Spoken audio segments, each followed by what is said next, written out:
start thinking about your strengths, right? I want you to start thinking about your strengths. And I want you to see your breakup or your divorce as a transformation, not a failure. It's a change that you're going through. Because there's something about thinking about it as a failure where it's just like, oh, I failed, and now you're done, and now what? And so if you think of it as a transformation, more of a metamorphosis, more of just, it's a change that you're going through in your life. It's a change. This is the Joy Act, where finding joy beyond divorce begins with your understanding that the depth of your heartache shows the depth of your capacity for joy. I'm Dr. Lisa Summerour, and together we'll use accountability, alignment, communication, and trust to transform your journey. It's time to step into the Joy Act. Hey, Dr. Lisa here, your breakup and divorce coach. I am your guide to proof that there is joy beyond divorce, beyond the breakup, whatever it is you just experienced. And look, there are so many things going on in this world right now. There are things going on in our country, probably in your state, in your neighborhood, on your block. Okay, we can get in your home. There are things going on in your home, especially if you are dealing with or have gone through a breakup or a divorce. There are things that you are trying to process. So I really wanted to do a show that actually combines a couple of things that are just really important and have been meaningful in my life. And this is leveraging your skills so that you can start feeling more capable and competent and independent after going through the breakup or divorce, if that's what you just experienced. Now, the benefit of this, or the wonderful thing about this, is even if it wasn't a breakup or a divorce, maybe you just left or lost your job. And I look at that as another type of divorce. And I actually had a guy that I met at a networking group. He was a top executive with one of the biggest tech companies in the country. And we were at a networking event, and he said, well, you know, everything that you're working with people to do, going through personal, relationship divorce, he said, that's exactly what happens at work. That's a divorce too, and they need help. So I'm merging these things together because he's right. The emotional and mental anguish that we go through, that sense of loss, that sense of wondering, am I as good as I thought I was? Where sometimes you may have actually forgotten. I know I spent a while in a work environment where because of the situation that I was in for so long, I realized, especially after I got out of it, that some of my confidence had been zapped, that I questioned my own ability for a while. And it's been, the last couple of weeks or months with certain things coming up that I have been put into positions where I get to demonstrate what I can do, where I start going, oh my gosh, yeah, remember, you're really good at that. And to get that feedback. So sometimes you can be in a position where you don't remember what you're really good at, or you're not sure you even believe that you're still good at it, only because you haven't had a chance to practice it. So this is what I want to talk to you about today. I want you to understand that, beautiful things are always around. It's a matter of us seeing them, and you need to get yourself in a frame of mind so that you're looking for the beautiful things. You're looking for the wonderful experiences. You're believing that amazing opportunities exist for you. And that's why I call this the Joy Act, because when you are able to live from that place, from the Joy Act, and that's my A.A.C.T framework, you're getting your mind conditioned to know that those things are out there and to believe that you're going to find them for yourself. So today is going to be about leveraging your skills so that you can achieve that sense of independence you actually need now as a result of your breakup or a divorce. I have done this start over a couple of times. For those of you who know, I've been through more than one marriage, more than one divorce. And so that feeling of just having to reset and assess what going through that relationship may have cost you. And one of the things that I write about in my book is that I didn't realize how many times that was the reason I had to reset. You think you're just going along as usual, you just kind of pick up the pieces and you make that transition and you keep moving. But what I realized is each time there was a bit of a setback, and some of it was emotional and mental, and for some it's financial. Sometimes it's financial, sometimes it's physical. I have been in a situation where I technically was homeless. I had to get mail forwarded to somebody else's house because I technically didn't have an address. And that was as a result of a breakup, right? And thank gosh, I have family and friends that I was able to stay with until I got back on my feet. But those are some of the experiences that I've gone through. I know and I understand what it means to sometimes have to reset and get new footing underneath you. So what I want you to understand is that you already have really valuable skills. Even if, like me, at one point you can't remember what they are or you're not sure you can trust in them anymore, they are there. You have been doing something for the last few years. And what I want you to do for the rest of this episode with me is just leave room in your mind to open your mind so that you can explore what they might be and leverage them. And they could be, it's financial and emotional and professional independence is what I want you to start thinking about. I want you to open that door to give yourself permission to experience emotional, financial, and professional independence as we're going through this. So I want to start with this one. I want you to start thinking about your strengths, right? I want you to start thinking about your strengths. And I want you to see your breakup or your divorce as a transformation, not a failure. It's a change that you're going through. Because there's something about thinking about it as a failure where it's just like, oh, I failed, and now you're done, and now what? And so if you think of it as a transformation, more of a metamorphosis, more of just, it's a change that you're going through in your life. It's a change. Like, this thought literally just popped into my head. You get to a certain age, your menstrual cycle stops, you get through menopause, all that fun stuff, and your menstrual cycle stops, and we don't go, oh, I failed my menstrual cycle, I have failed menstrual cycling. No, it stopped. It's a transition. It's a change that you're going through, that we go through in our lives. It's not a failure. It's not nothing malfunctioned. Now, I know some people may be like, but a divorce is a failure, your marriage failed. Look, you get to decide for yourself how you need to frame the information that you are processing so that you process it in a way that it doesn't stagnate you.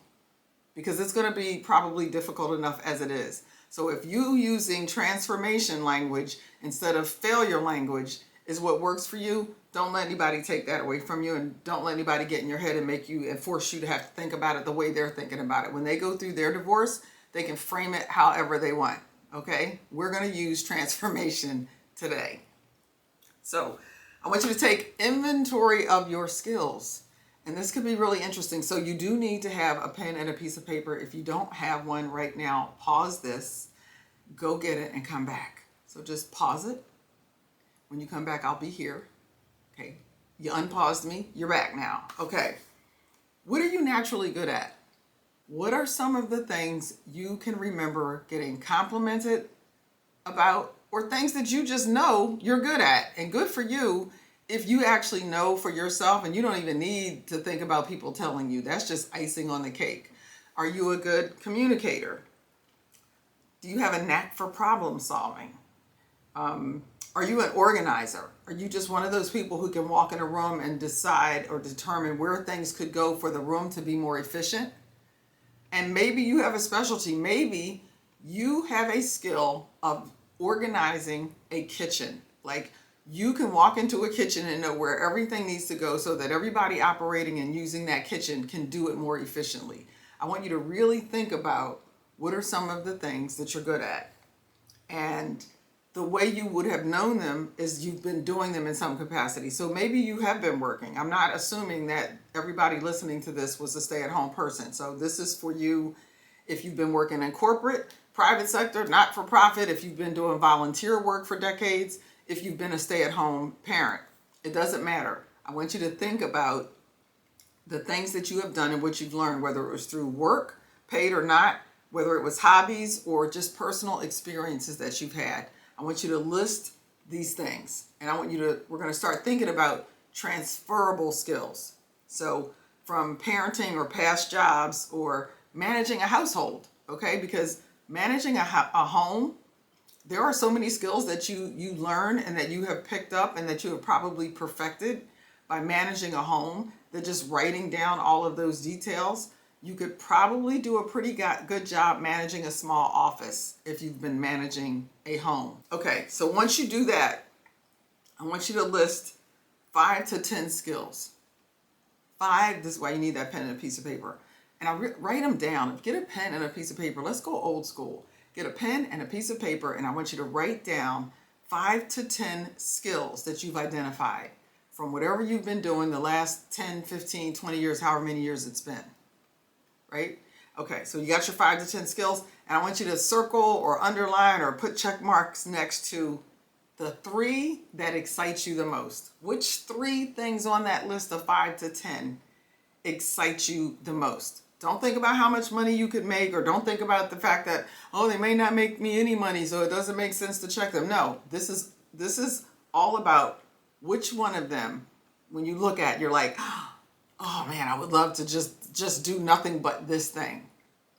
So a little while ago today, I was actually watching a video on YouTube by Dr. Jenna, and it was about finding something that you find joy in doing. And she was coming at it from, she and I both worked in the DE&I space for a while, her longer than I did, but I spent the last 10, 12 years for the most part doing that, and still have a little bit of work because I've still got a client, someone who actually found me because of this, actually. She found me and it had nothing to do with DE&I. But she said, we need help. And I said, well, how about engagement work? So I've been doing engagement work with this organization. And when I saw Dr. Jenner's video today, she was talking to people because of everything going on in our political climate right now and the workforce, there are going to be so many people out of work. And it's like, so what do you do?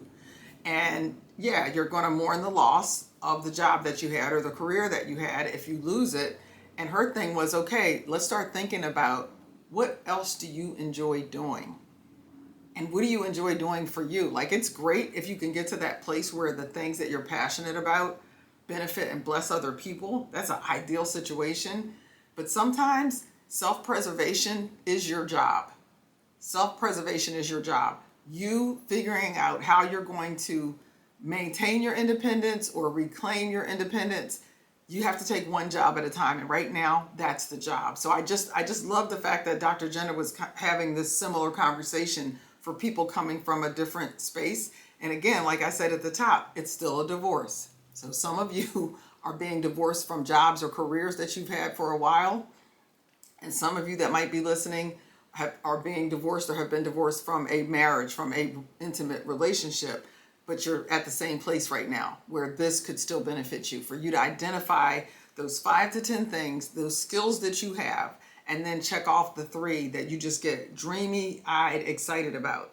So now, let's talk about monetizing or maximizing your skills. So if these are things that could help you return to the workforce, years ago, I worked for a company. They were connected to a recruiting firm that I ended up working for as well. But we were like the HR arm of a recruiting firm. And my job was, when we worked with one of our clients who had just had a massive layoff, their employees or former employees would get directed to us so that we could help them review their resumes, update their resumes, and we were able to first help them see if there were positions still within that same company that they might be able to apply for. And then after that, it's like, okay, now we're going to help you with the process of looking for work someplace else. And so that's where I want you to be right now. What are the skills that you have, and where else could they be used? And this is going to take you some time. You don't need to pause right now, because put a note. This is what you're going to be doing later. This is part of your homework assignment. And you can go on Indeed or LinkedIn or all these places and look and see what jobs are out there. You can also use AI for that. You could use ChatGPT or Claude for that as well. You know what? I got it off of the shelf because I was thinking about something else before starting this. I wrote this book. This is the Get Ready to Work workbook. If you go to my site at drlisasummerour.com, it's available there. I wrote this book for people in high school, junior high school, college, people who don't have access to job training programs or job training programs where a workbook would actually benefit them. So it's actually doing all of those things to help somebody get their confidence up and so they feel prepared for the job interview. So there's actually something in here that would help you gather all of the information to have a resume put together. So this is a good resource because it'll help you, it'll keep you from having to think everything up by yourself. But you want to make sure you have a resume, and you can go online now. If you have your computer, your Word document program very likely has resume templates in it. And it just depends on where you are in this process. If you've obviously been working at the executive level, your resume building process is going to look different than somebody who's, got a high school education and hasn't been in the workforce in the last 10 years. You're going to have different things to put on your resume. But what I want you to do is don't let yourself get freaked out about doing this. Don't be so self-conscious about, oh, there's not going to be anything on my resume, or it's not going to look, who's going to. Avoid doing that to yourself. Trust that you're going to be able to handle whatever happens. And this is just one step that you're going to go through. So if you're returning to the workforce, you obviously are going to want to update your resume. And then other things that you're going to want to do, just get on the internet and look at what the jobs look like. Start reading job descriptions. Start seeing what's in your area. Where do you go in your area for a job search? Where are the places you can look? Obviously, LinkedIn is here. And like I said, Indeed. But what places are near you? Is there a community college that does a course on resume building? And if you get this, you can take this with you because you'll have all your information that they'll need. Are there local services? If you are collecting unemployment, what services does the unemployment office offer you? Can they offer? So I want you to start thinking about that. The other thing, and this one, start a business. Think about, give serious thought to starting a business. How can you turn one or two of those skills into a service or a product that you can sell, and you can start your own business? There are so many benefits to this because you can avoid a lot of that job search and all these other things. Now look, don't get me wrong, having your own business is a lot of work. People think, oh, you have your own business and you work from home. How great is that? It's wonderful. And I also have to make sure all my finances are taken care of and my taxes get done and payroll is done. All of those, there are things that come with it. But I'm going to tell you, the fast track to feeling independent is realizing that you actually do have a skill or a product that you can offer, that you can make money with from your own business, from your own source, and it's yours. It is yours. So think about that. It made me think of when I was in high school. My parents moved from New Jersey, from Central Jersey to Milwaukee, Wisconsin. Actually, I was in South Jersey then. I'm sorry. We were living in South Jersey. Moved from South Jersey, Egg Harbor Township, Pleasantville to be exact. And we moved to Milwaukee, Wisconsin, where I ended up finishing junior high, going through high school, go Riverside Tigers. In my senior year of high school, my dad took another job offer that was going to take the family back to the East Coast. And they were excited. My grandparents were getting older. I was in my senior year, so they were going to let me finish out. And we moved to Central Jersey. We moved to Hightstown. Parents bought this beautiful home. My mother wanted a swimming pool. The one person in the family who really couldn't swim had to have a swimming pool. But we get this beautiful home with this in-ground swimming pool, and it's fabulous. And I think that year, or not long after that first year, my dad was laid off from his job. So that trip back and forth to Manhattan to his that high-rise building, that office, lost his job. My mother is a registered nurse, good salary, but, we don't pay nurses and teachers enough. Never have. Now they're down to one income. They've got 2 kids in high school. I'm in college, and my dad has lost his job. And I watched my dad and a neighbor across the street, after being out of work for months and months and months and going into the job interviews, and the unemployment is running out, and people don't want to hire him because they're like, oh my gosh, you're overqualified, which is just, you got somebody with great work ethic, great work history who wants to come to work, and they won't hire you because you're overqualified. And their concern is, well, you're going to leave as soon as something better comes along. Well, nothing better came along. So my dad started his own business. And he started his own business. When I talked about those 5 to 10 skills, Well, one of my dad's skills that everybody who knew him knew about is cleaning. It was cleaning. That man could out clean anybody we knew. And so he and his neighbor decided to start a business cleaning offices. And they started, cleaning these offices by day, by night. The client base started growing. And I think the neighbor may have gone back to work. And my dad kept at it. And my dad kept at it until cleaning offices turned into doing cleaning for construction companies. And so he was working for big companies like Toll Brothers, I think, might have been one of the builders that sites he would end up on. There were a couple. And so he would have a crew that would go in and they would clean after they did the framing. Somebody's got to come in and get all the debris, the wood and all that stuff out. He did cleaning through every stage of the construction, right up until the thing is completely done and they're ready to have people walking through to buy, and they call it the final clean. And even that and I had gone with him. My brothers worked with him, but this job started because it was something my dad was really, really good at. Now, this is a man who just about had a master's degree, had been working in, some different types of social services, had, at one point, me and my brother counted, my dad had over 20 jobs through his lifetime. And I used to laugh about that until I caught and maybe surpassed him, because I think on the back of this book, I think it's close to 40 jobs I've had. But I tell you that story because my dad's thought was, what I do for a living doesn't define who I am as a man, as a person. He said, I do what I do to take care of myself and provide for my family. And that is what brings me joy and satisfaction, that I have enough skill sets that the options that I have to make money are plentiful, right? And it's just interesting that, cleaning was the one that did it for him. And my dad did that up until he retired. Before he retired, that cleaning business helped him didn't help. It's the reason he got something that he had dreamt about for decades. My dad always wanted to sail. And my dad ended up with a sailboat. He ended up with a 34-foot Pearson sailboat that he named Clean Sweep because of his cleaning business. So I say this to you because whatever it is that you've written down on that list of 5 to 10, there could be something in there that truly changes your life. So I want to give you some examples of some women who started off at different places in their life, but none of them started off with a ton of money. So Sarah Blakely, she's the woman that started Spanx. Who doesn't know Spanx? We don't even call them undergarments anymore. We just refer to them as Spanx. It's like Kleenex tissues. Everything is a Kleenex, even though that was actually a brand name. Now everything is just Kleenex.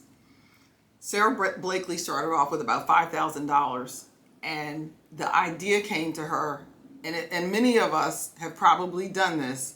You cut the foot out of your pantyhose because you were wearing a pair of pants and you wanted everything to be smooth and you didn't have anything else. And that's what she did. And that's how Spanx got started. And if you haven't had a chance to hear her tell her story, I think the first time I heard her go through the story was on Masterclass. And I watched the whole series of her on Masterclass. Phenomenal.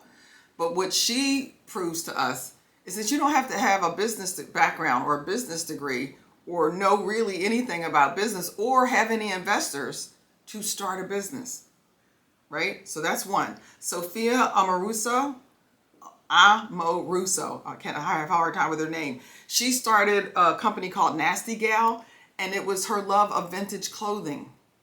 So it was all about vintage clothing, and it's turned into this multi-million-dollar fashion brand.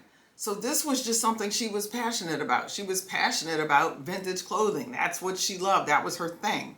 And she's turned that into, like I said, a multi-million-dollar business.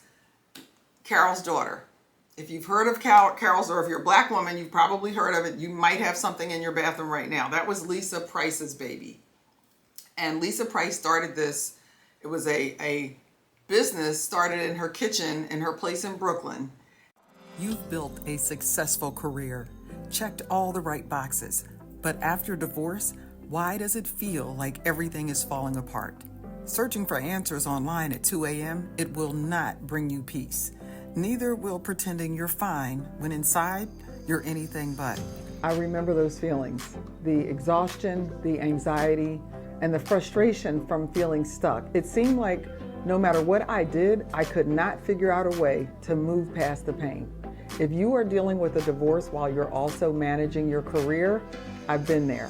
Things didn't get better for me until I stopped waiting for time to heal me and I took control of my own healing. And that's how this came about.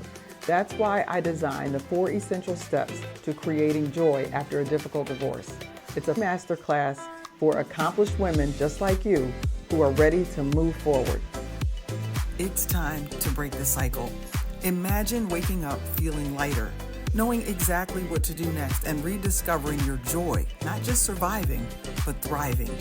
In this masterclass, you'll learn the biggest mistakes that keep you stuck in divorce pain, why traditional recovery methods don't always work for high-achieving women, and the 4 essential steps to rebuilding your confidence and joy. Give yourself permission to stop reliving the past and start designing the future you deserve. Register today. That was Lisa Price's baby. And Lisa Price started this. It was a business started in her kitchen in her place in Brooklyn. And it was homemade products that she was making for your hair, for your skin, body products, hair products. And she started in her kitchen. It too expanded into a multi-million-dollar company that ended up getting purchased by L'Oreal Cosmetics, right? And so again, this was another one of those passion projects that started out as a little small home-based business. When she started out, she was making these things in her kitchen and she was going to flea markets to sell those things. Now, you may know somebody who's making candles or cookies or skincare products or whatever it is in their kitchen right now, and people are thinking they're nuts. Well, that's how Carol's daughter got started. J.K. Rowling's, the woman who wrote the Harry Potter series, you probably heard the story of how many times she was turned down before she finally landed a publishing deal. And I don't need to tell you how big Harry Potter is. I mean, this woman just skyrocketed. But the lesson from her is what's one of your skills? Because hers was writing. So maybe yours is writing. Maybe you have a gift for consulting and you don't even know it because you've never even thought of yourself as a consultant. But what is something that you do that you could actually help other people learn to do? Or what is something that you are gifted at that would help somebody else with a business improve their business? What can you consult other people on doing? Or maybe there's something that you create, right? Maybe it's music. I want you to think about especially if you've been home, even if you weren't a stay-at-home person, because so many women especially go to work all day and they still come home and they still are the primary caretaker of the children and of the home. They're still doing most of the cooking, most of the cleaning. I don't remember what the statistics are on it. You can look that up. But let's say you're one of these folks who is just phenomenal at organizing things. And maybe you are especially good at organizing kitchens. Like maybe you can walk into a kitchen and get the lay of that space and know exactly where everything ought to be and how it ought to be positioned to make that kitchen the most efficient space ever. And you could just be the kitchen organizer. And that could be something that you go into people's homes and help them do, or you do it online. And so I'm just coming up with ideas. This is the beautiful thing. There are no wrong ideas. There are no bad ideas. When you are brainstorming, when you are going through your list of skills, it doesn't matter if anybody else thinks it's a skill. You write it down because you think it's a skill. You pick your top 3 because they feel good and make you feel good when you're doing them.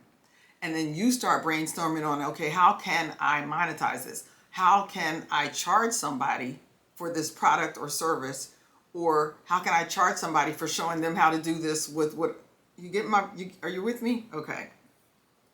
So one other person, Lillian Vernon. This is another one of those success stories. So this woman started a catalog company. She started it in her kitchen with $2,000. And it's funny because I can almost see the cover of that catalog and the way Lillian Vernon, like the branding of the name. But this is a mail order catalog with all that stuff in it that we would think, oh no, who's buying this stuff? Well, somebody's buying it. Somebody's buying it, because when I tell you, she made a whole lot of money from that catalog. So this is something that was like really, really small beginnings. And it may be something that other people don't even get. I mean, women get undergarments. So Spanx, we got it. We got it quick. We get hair care, skin care. We got it. It took a minute for it to cut. A good story is always going to find a way, whether it's a book or in Harry Potter's case, the film. But sometimes it's all those little things in some of these catalogs and you're like, who's buying it? Yeah, well, she found the people that were buying it. So you don't have to have business experience. You need to be passionate, or you could be very passionate about it. It could be a small home-based business that's just sending you to flea markets on weekend to peddle your wares. It could be about a skill that you have never thought, what else can I do with this? And now I want you to think about that. And if it's small, if it starts off small, that's okay. Because now we've got Etsy? You don't even need to do a catalog. You've got all these places where you can sell things online. You could create your own website, one landing page to be able to sell these things online. So yes, your action step is going to be to do some research. You've got your list of 10, you highlight your 3, you've taken an inventory, you're thinking about what is it, how could I monetize it, and now do some research. Get yourself a notebook, a little 3-ring binder, a little notepad, and start tracking all this information, because you want to start tracking this and start treating this like a business. Treat this like a business. So what's going to be the thing that helps you make this happen? And it's going to be a mindset shift. And I know you've probably heard mindset shift a lot, and it's because it's important. It's important.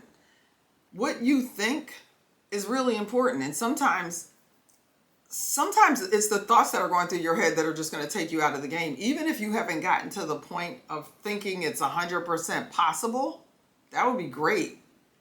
It might be more important that you simply stop thinking that it's not possible. To get the negative thoughts out of your head might be more important at this point than infusing the positive. Matter of fact, there was a book years ago, Tom Barrett, he called it, you got to replace the jelly in your donut. And so what that means is you got to squeeze all the bad jam out. So first you got to clear your head of these negative ideas and thoughts that I can't, I don't know how, what's that going to look like? And one of the ways you can do that is be mindful of how you ask yourself questions. And that you do ask yourself questions and that you do it the right way. So instead of, oh my gosh, I don't have a clue how I'm going to do this. Because your brain is like, okay, we don't have a clue. Lock that in. I don't have a clue. Lock that in. Hold on to, I don't have a clue. Instead, try, how am I going to do this? Let me figure out 3 ways that I can do this. What are the 3 ways I could do this? Figure out a way to ask yourself in a way that causes you to move forward, as opposed to a way that causes you to be frozen in time. Because your brain doesn't know the difference between fact and fantasy, and it will try to answer whatever you have posed. So if you say to yourself, I don't know how I'm going to do this, it's going to go, okay, so I'm supposed to hold on to that thought that I don't know how. So your brain isn't going to go to, well, let me help you with how. So you have to ask your brain to help you with the how. So it's like, hey, how am I going to do this? What are some of the things that I could do to get to the next step here? This is how you can start changing that thought pattern. So that's the beginning of a mindset shift. We don't have time to do, to go in it. But if you just do that one thing, trust me, it will be a start. And you will also realize how often your brain defaults to something that's actually negative. It's not even neutral. It's negative. You will start hearing yourself say things like, oh, there's no way I'm going to do. But now I want you to catch yourself and go, oh, that's that thing Dr. Lisa was saying. Don't do that. Don't do that. Change the question. Change the thought by turning it into a question that causes you to have to move forward. That causes you to have to think. I don't care. You're thinking into the unknown. And it's a beautiful thing. Because you're going to say, how are we going to do this? That's the unknown. You don't know. But the fact that that's how you posed the question to your brain's going to go, yeah, how are we going to do this? Well, we might do. See the difference? Yeah, you see the difference. So let's talk about common, I don't want to use the word fears, because you're not in danger right now. Fear is usually about danger. Like Myron Golden says, fear is when you have, there's potential or imminent danger. There's no lion chasing you right now. So conquering your fear, but it's language we're used to, right? But I'm going to say, I want you to conquer let me see, not fear, the confusion maybe, or how about, I had a word before I started. Now I should have written it down. But I want you to conquer the concerns. How about that? We're going to conquer the concerns that you're having. And what is the first concern? I'm going to go to 3 concerns that very often prevent people from moving forward with things. One of them is they have a concern about failing. Nobody likes to fail. And some people will say failure is not an option. Look, failure is always an option. What I want you to do is stop looking at failure as the end of the road. That's why I said it's not that don't look at your marriage failing, look at your life transitioning. So instead of having this concern about failure, if you have that concern, like what if it doesn't work? Well, what if I don't get the support? What if, all you're doing in that moment is creating up scenarios for something negative to happen based on you pulling negativity out of the thin air, because you don't have any proof that it's not going to work. You haven't done any research yet. You haven't even told anybody yet. You're just watching this video. But your brain will start finding things to tell you that it's not going to happen. It's not going to work because, remember, you haven't done the mindset shifts yet. So your brain is still going back to negativity. So how can you deal with the concern about failing? Small wins. Do little things, just small wins, little things at a time. Don't try to bite off more than you can chew. Don't go from, I had this thought about how I can make money and now I need to go borrow $20,000 from a family member because I'm going to make this happen in a week. Don't do that. Small wins. And today already, just in your small win, you wrote down the 10 things. You identified the 3 things that you get excited about. You may already have picked one of those things and started thinking, this could be a business. Those are small wins. So just keep stringing small wins. Your next step after that, do the research.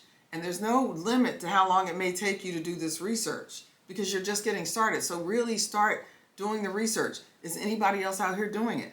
And if you find other people doing it, which you very well might, because there aren't a whole lot of brand new spanking things under the sun.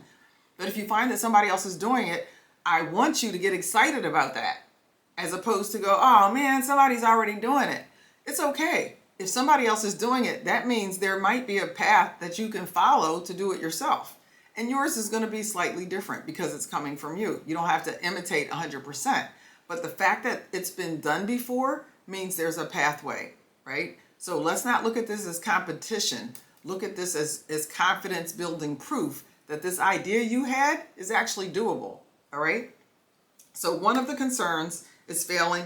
You're going to handle that by focusing on the small things. Another concern is financial, 100% real, justifiable concern. We have an everyday financial concern about something, right? So in order for you to counter that concern, create a realistic financial budget. So once you hone in on whatever this service or product is, this is if you're, if you're thinking of a business. I want you to do a realistic budget. And I'm going to give you the counter to what might happen because I'm still thinking you might slip into some negativity like, oh my gosh, this thing says I need $6,000 and I have $6. What I want you to celebrate is getting a financial plan done because it's better for you to know what you need and not have it than to not even have a clue about what you need or don't need.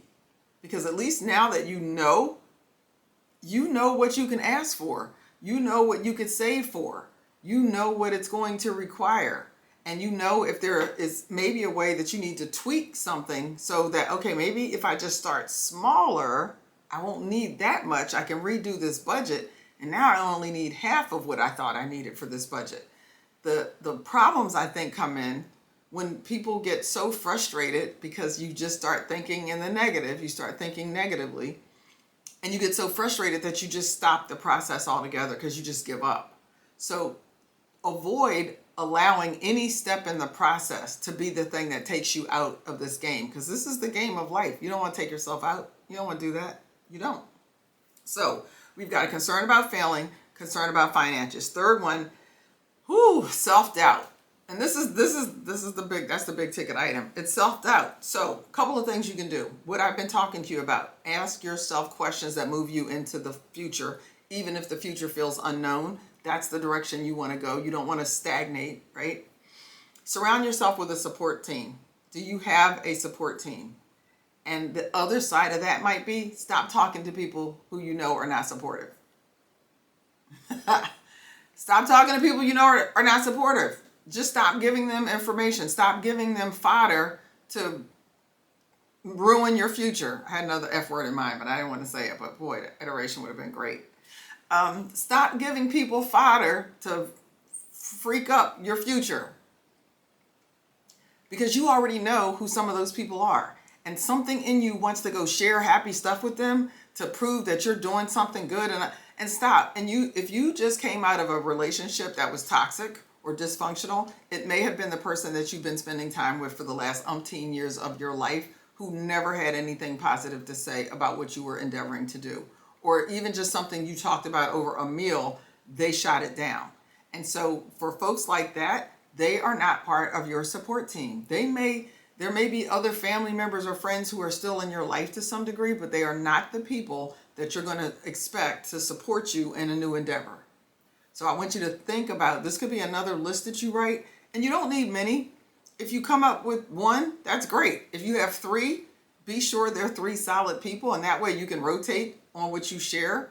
But be mindful that when you're starting something new and you already are dealing with self-doubt, it only takes one person to really kind of make you start questioning yourself. And so you want to avoid keeping people around or bringing people into this while you're just getting started who have the potential to throw you off. Okay? And if you do get that and you start feeling like, oh, what if they're right? What if they're right? I want you to just take a step back. I want you to write down everything they said.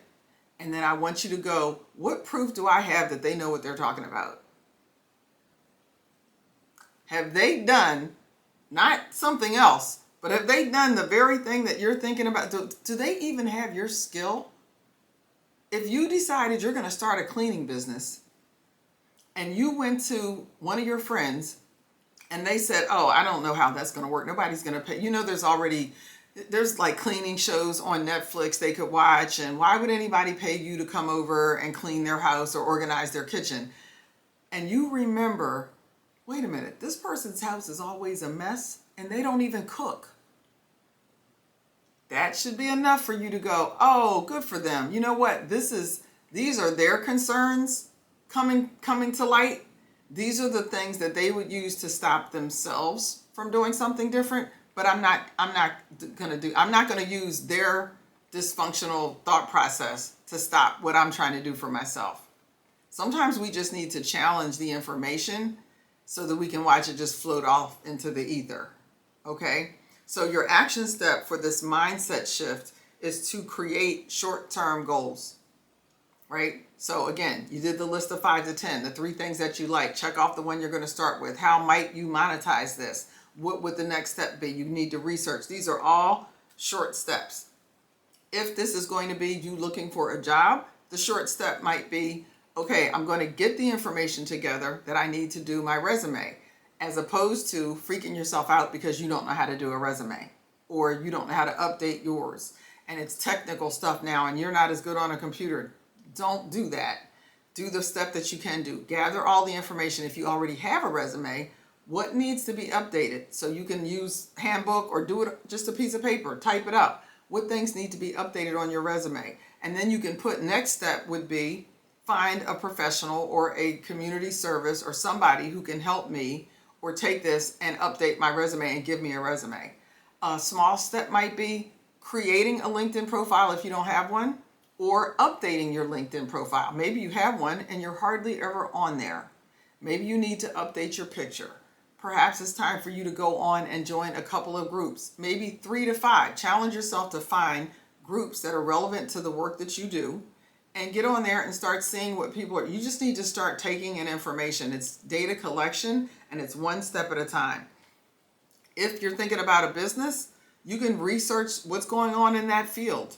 Are there any organizations locally that you could join that, if it's a cleaning company that you want to start, or some sort of writing, maybe you're a writer, maybe there's a writing group, maybe it's photography.